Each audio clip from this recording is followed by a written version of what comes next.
Hello everyone, I'm Eden Gil Villanueva. We're back to our video and I'm here to present to you on how we can assemble this UTP cable, the cross and the straight cable for our network connection. Materials needed: UTP cable, Cat5 or Cat6, RJ45,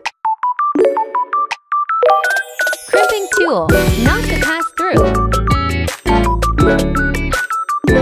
cutter for the wire. Guys, we have these cables and now we were going to create the straight cable using the Cat5 na nakikita nyo na kulay blue wire. Okay, let's start. So guys, as you can see, iba yung color niya. Wala siyang stripe. Ang stripe colors niya nagiging light. Kaya, ang magiging color combination natin para dito is white, orange, light green, blue, light blue, green, light brown, and then brown. So, ayan na nga. Gagawin natin dito ay straight cable. Kaya, parehas yung bawat sides niya. Ayan, bubuksan natin yung wire gamit yung cutter. Ikutin lang natin ng dahan-dahan para hindi masugatan yung mga wire sa loob. And then, make sure na sukatin din natin yung haba ng wire para hindi ganun kahaba yung makakat natin. Ayan, meron na tayong white. Then, sunod natin yung orange. Then, light green.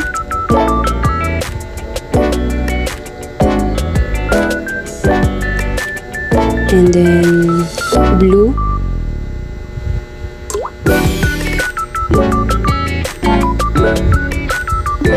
Then straight lang natin para maging magandang presentable. And then light blue.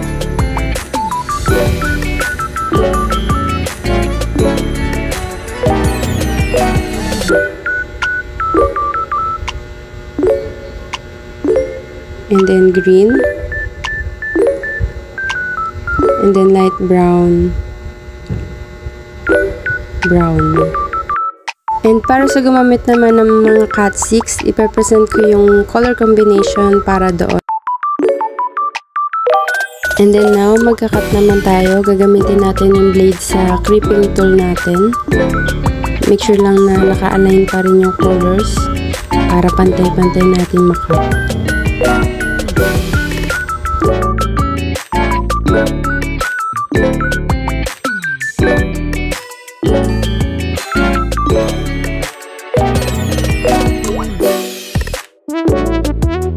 And ngayon natin kakailanganin yung RJ45. Susuot lang natin sila doon. Make sure na pantay-pantay or magkakasunod pa rin yung color pag nalagyan na natin siya sa loob. And doon sa dulong part na yun ay dapat nakikita yung color niya para magagana siya pag tinest na natin. So yan, ingat lang sa ating pagpasok at kailangan natin siyang i-shake para pumasok talaga siya and hawakan na maigi. Make sure din na yung color combination is tama pag naipasok na natin yung mga wire sa loob ng RJ45. So, ayan, as you can see, nagkapalit yung light brown and then the brown. Kaya, ulitin natin. And, kaya, always double check na para bago mo i-crimp, maayos mo muna yung color combination tsaka hindi masayang yung RJ45. Ayan, ayusin muna natin yung color combination. So, ayan, maayos na yung color combination niya. Idiin na lang natin siya para mapasok lahat ng color sa loob. And pwede na siyang i-crimp. Ayan, ayusin natin yung paghawak at pagganyan siya para madali natin siyang maipapasok sa crimping tool natin. Palagi natin titingnan yung ngipin na doon siya nakatapat. And pasok natin siya. And make sure na maipush mo siya bawat sides para mapagdikit natin siya. Ayan. bago natin i-crimp.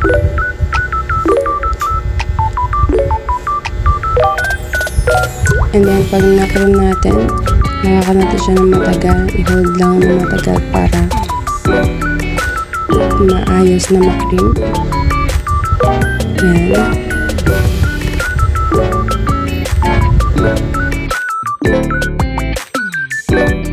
Ayan, so as you can see, kita lahat ng colors dyan. Kaya pag tinas natin yan, I'm sure na gagana siya. Yung kabilang side naman, ang gagawin natin,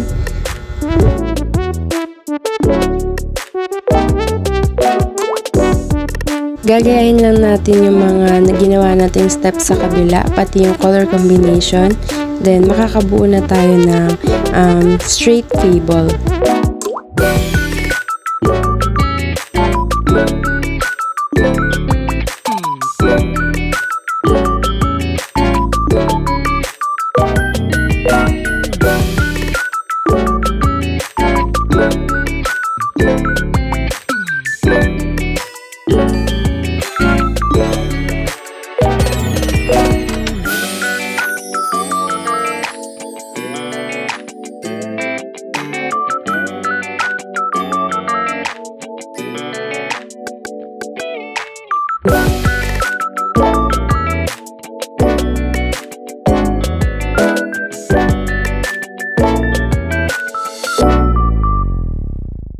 So, ayan, natapos na natin. Meron na tayong straight cable. Ngayon naman, gagawin naman natin yung cross cable sa Cat 6 na UTP cable.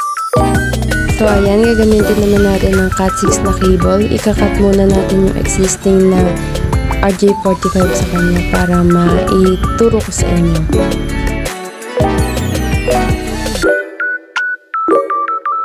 Medyo matigas lang siya, kaya mahirap siya para sa mga babae. And then, as you can see, mas manipis yung ginamit nating cable kanina, kaya mas madali siyang gawin. Ngayon, medyo mas mahirap siya kasi Cat 6 siya. Ayan, babalatan din natin siya, katulad nung ginawa natin kanina. And then, make sure lang na walang masusugatan sa loob ng mga wire, kasi ikakat ulit natin yung pag may nangyari ganun. At magbabalat ulit tayo. If hindi kaya, dahil masyadong makapal, pwede natin gamitin yung ating pang cream para balatan. Pero hinaan natin yung force kasi makakabalat talaga siya sa mga wire sa loob pag nilakasan natin yung force. Ayan. Hilahin lang natin. Ayan. And then, pag-hiwa-hiwalayin natin yung mga wire at itira yung mga nasa gitna na pampasikip para hindi dumulas sa mga wire, and i-cut natin. Ayan, ikakat natin yan. And then, pag-hiwa-hiwalayin na natin yung mga wire and idiretso natin siya. Pwede natin gamitin yung pinagputulan natin kanina na wire para ma-straight siya ng maayos at hindi masaktan yung mga kamay natin. And may combination ulit tayo dito para sa cross cable. White, green, green, and then white, orange, blue, and then white, blue, orange, and then white, brown, brown. As you can see, meron na siyang stripe na colors, kaya mas madali natin ma-identify yung colors niya dito sa Cat 6 kaysa dun sa Cat 5 na ginamit natin kanina. And then saka natin i-cut pag maayos yung color. Make sure na pantay-pantay at ipasok na dun sa RJ45. Medyo mas matigas lang itong Cat 6 kasi nga mas makapal na siya, kaya mahirap na ipasok sa RJ45. Kaya make sure na maayos mo siyang maikabit. Ayan, idiin lang natin para mas maayos siya maikabit. And para pwede na natin siya i-trim.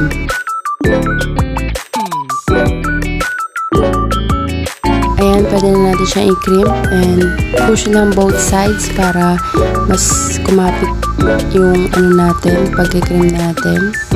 And then yan. Meron na tayong cross. Gawin naman natin yung kabilang part niya. Ayan, gagawin naman natin dito is parang yung sa straight cable. Ganun naman ang color combination niya. Kaya siya naging cross cable kasi magkaiba yung bawat dulo niya. Magkaibang combination ng colors. So yan, ikikrimp na natin para meron na tayong cross cable, which is magkaibang color combination bawat sides niya.